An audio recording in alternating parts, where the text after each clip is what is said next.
Assalamualaikum warahmatullahi wabarakatuh. Apa kabar kalian hari ini?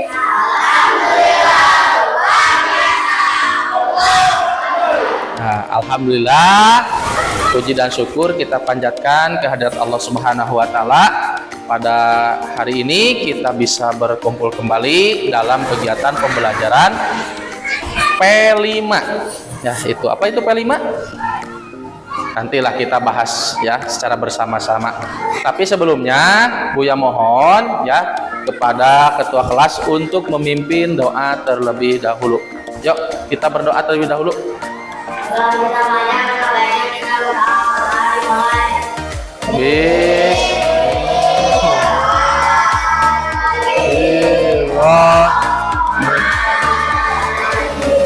Akam, ada yang hadir?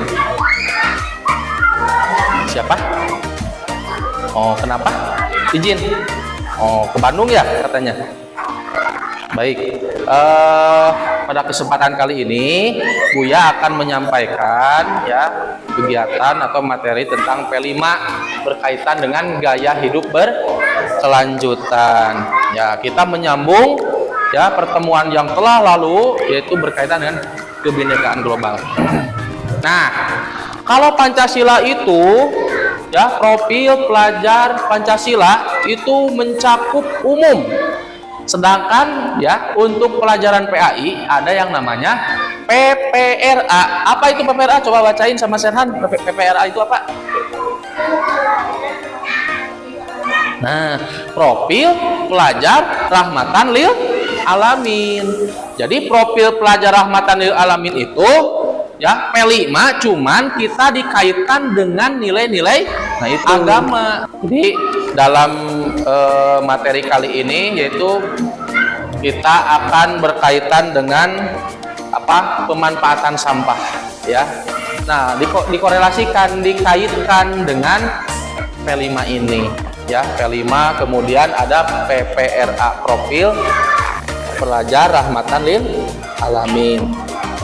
Nah, baik, selanjutnya Buya akan sampaikan tujuan pembelajaran kali ini. Ya, mudah-mudahan tujuan pembelajaran kali ini itu mencapai target kita. Satu, ya, kita mudah-mudahan kalian itu mampu menjelaskan konsep gaya hidup berkelanjutan dalam perspektif Islam. Gimana sih cara mengelola sampah dengan baik? Gimana sih cara mengaitkan dengan nilai-nilai Islami? Kemudian yang kedua, siswa mampu mengaplikasikan sampah menjadi nilai Islami ya. Yang ketiga, siswa mampu menciptakan produk ya daur ulang yang mencerminkan nilai-nilai keislaman seperti kebersihan, keindahan, dan kepedulian lingkungan. Nah, itu gaya hidup berkelanjutan.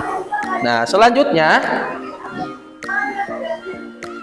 nah, baik, karena kita berbicara dengan P5 ya, berarti kita juga berbicara tentang dimensi profil pelajar Pancasila. Nah, kita ikuti ya, kalau ada yang bisa boleh kita ikuti. Gerakannya seperti ini. Yuk kita sama-sama. Kita lihat. Ada 5 dimensi ya. Lihat, kita nyanyi bersama.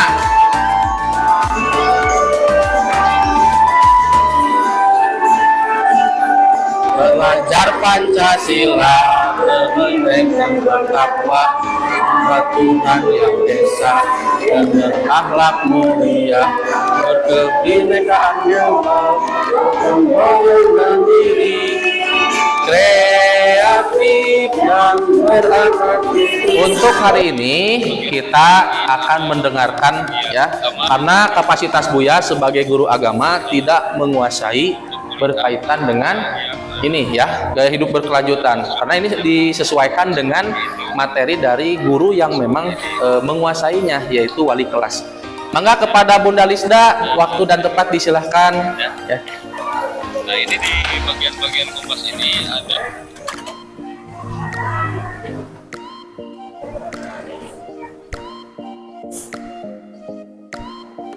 ya, di sini Bunda akan menjelaskan terlebih dahulu mengenai penerapan gaya hidup berkelanjutan.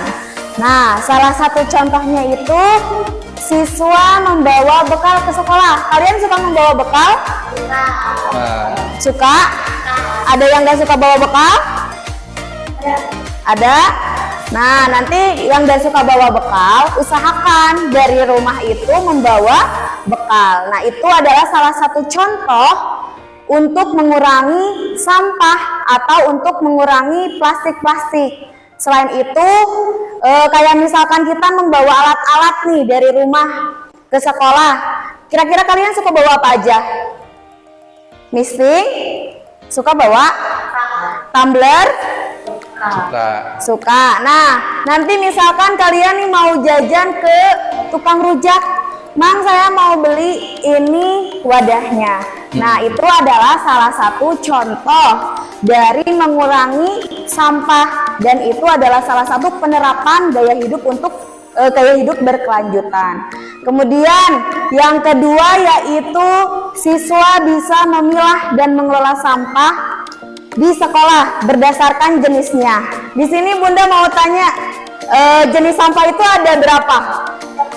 3? Itu adalah salah satu contohnya, betul? Apa kira-kira jenis dari sampah? Organik, good, betul. Apalagi? Organik, ada satu lagi, organik dan anorganik, betul. Jadi jenis sampah itu ada dua, organik dan anorganik. Nah, untuk sampah organik itu berasal dari makhluk hidup, dari misalkan dari hewan, tumbuhan. Apalagi coba contoh dari sampah organik, ada yang bisa menyebutkan? Apa? Daun. Apalagi? Cangkang telur. Apalagi misalkan kalian makan nih, orang tua misalkan memasak sayuran atau daging terus gak habis dibuang, itu adalah salah satu contoh dari sampah organik. Nah, kira-kira dari sampah organik ini bisa dimanfaatkan atau tidak? Bisa. Nah, sebagai apa nih kalau bisa? Memanfaatkan sampah organik apa? Coba. Ada yang tahu? Apa? Jangan malu-malu, keluarkan. Apa? Sampah organik dari sisa makanan bisa dijadikan kerajinan. Apa kira-kira? Dari sisa makanan nih, kira-kira bisa dibuat apa? Pernah dengar gak kompos? Pupuk. Ya, betul, pupuk kompos. Iya. Tahu kompos, tahu? Enggak. Kompos itu adalah pupuk alami, yang dimana pupuk alami ini tentunya dapat membantu tumbuhan yang sedang tumbuh, yang nantinya tuh berkualitas, hasilnya itu berkualitas. Selain itu, si sampah organik ini bisa juga dijadikan makanan. Mungkin segitu saja ya Bu ya yang dapat Bunda sampaikan. Semoga apa yang Bunda sampaikan bisa diterima dengan baik, dan tentunya kita harus menjaga lingkungan dengan mengurangi atau mengelola sampah. Penjelasan dari gaya hidup berkelanjutan, ya, salah satu dimensi dari P5. Nah, mungkin Buya di sini akan menerangkan tentang ini ya, sampah menurut Islam. Kira-kira menurut kalian bisa menyebutkan bahwasanya Islam menyukai keindahan? Benar nggak? Islam menyukai keindahan? Iya, ya. Islam menyukai keindahan. Kemudian jika kalian mau sholat kan harus suci dari najis atau hadas. Tuh, sholat aja kita harus bersih. Kemudian apalagi dalam bermasyarakat, dalam berkehidupan, kita harus senantiasa menjaga lingkungan. Nih ada sebuah dalil nih di dalam Al-Quran.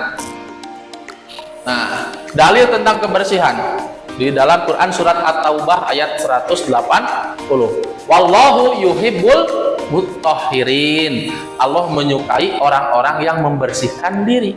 Walaupun konteks ayatnya berkaitan dengan membersihkan jiwa, membersihkan nafas kita atau jiwa raga kita, nah artinya kita sedang membersihkan seluruh kehidupan kita. Apalagi sampah, ya itu tadi kata Bunda, ada sampah organik, ada juga sampah anorganik. Nah, kita lanjutkan. Nah, contoh gaya hidup berkelanjutan yaitu kita akan membuat atau memanfaatkan sampah menjadi sebuah karya yang bernilai Islami. Nah, salah satunya apa? Membuat kaligrafi dari sampah daur ulang di sekitar sekolah.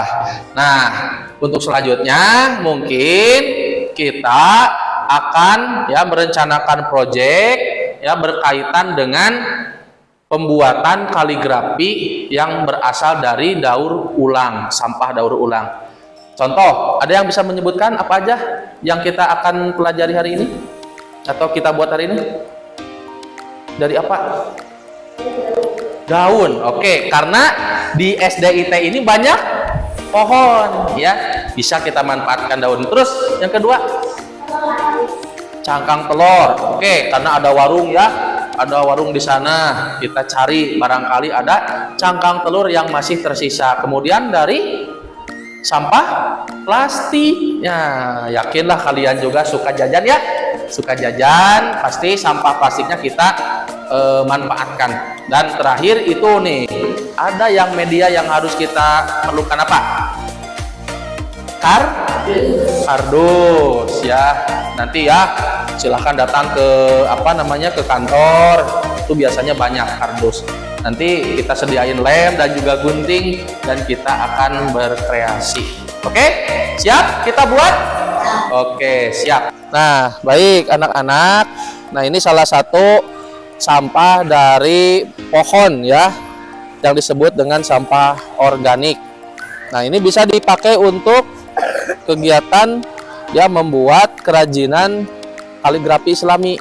Sok, silahkan pungut sampahnya.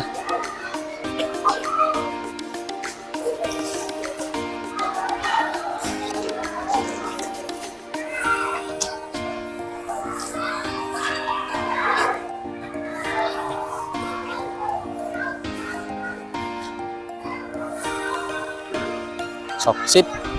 Kita sekarang ada di sebuah warung. Biasanya ada limbah ya, limbah sampah. Contohnya misalkan cangkang telur yang nanti kita manfaatkan untuk membuat kaligrafi Islami. Coba Sidkia dan juga Dinda cari. Ada gak? Ada. Coba liatin. Oh iya ini ya. Ini merupakan salah satu contoh ya limbah rumah tangga yang bisa kita pakai untuk membuat kaligrafi Islami. Nah, anakku yang soleh-soleha, tadi kita sudah mencari ya salah satu sampah organik, diantaranya ada daun kering, kemudian ada sampah rumah tangga ya berupa cangkang telur. Nah, sekarang kita akan mencari ya sampah yang bisa kita buat untuk menjadi kerajinan Islami. Ya, diantaranya ada sampah plastik. Coba Hakam, Ryuga, kemudian yang lainnya silahkan cari di sini, barangkali ada. Ada nggak?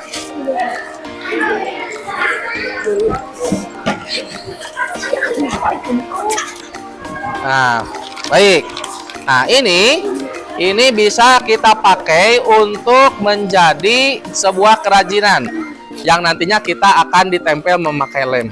Baik, soleh-soleha, tadi kita sudah dapatkan sampah plastik. Sekarang kita akan cari, karena kita ada di ruang tata usaha. Nih, biasanya banyak kardus-kardus yang tidak terpakai. Coba kelompok yang ditugaskan untuk mencari kardus, silahkan, barangkali ada di sini. Oke, nah ini ya Ini kardus yang bisa kita manfaatkan untuk menjadi kerajinan yang bernilai islami. Nanti kita potong ya, ini medianya. Kemudian Asmaul Husnanya ataupun lafaz Allahnya kita tempel di sini ya, menggunakan media plastik ataupun sebagainya. Yo.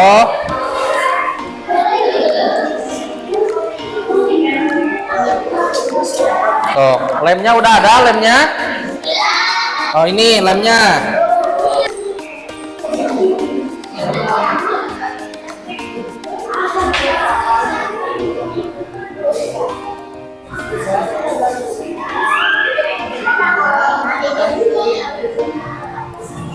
Baik, kelompok 2.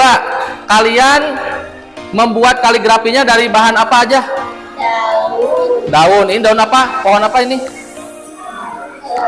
Nangka, pinter Nurul. Terus ini apa ini? Kardus. Ini kertas. Nah, ini bahannya ini apa? Bahan apa ini? Organik, anorganik daun itu? Organik. Baik, terima kasih. Kelompok terakhir. Kalian membuat kaligrafinya dari bahan apa ini? Cangkang telur. Kemudian dari kardus. Apa lagi? Kertas. Nah, kira-kira cangkang telur ini termasuk sampah apa? Organik atau sampah dari rumah tangga. Soleh-soleha, gimana? Seru nggak?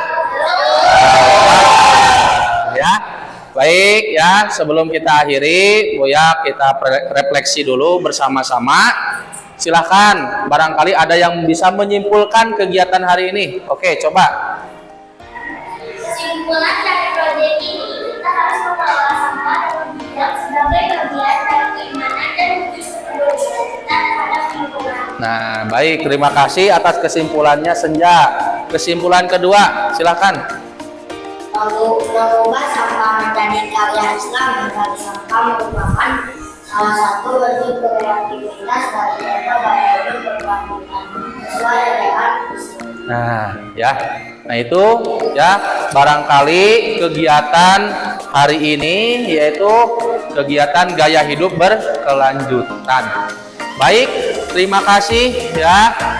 Kegiatan pembelajaran kali ini dari awal sampai akhir dicukupkan sekian. Marilah kita tutup dengan doa. Silahkan pimpin KM. Kita ulang, kita berdoa.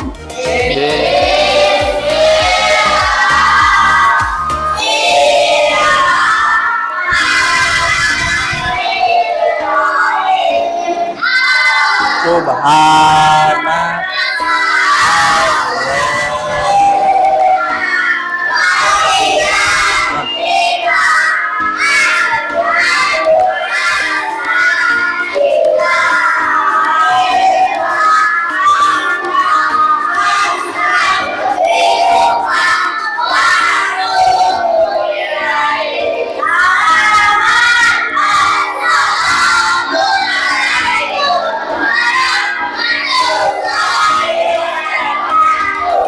Baik, silakan.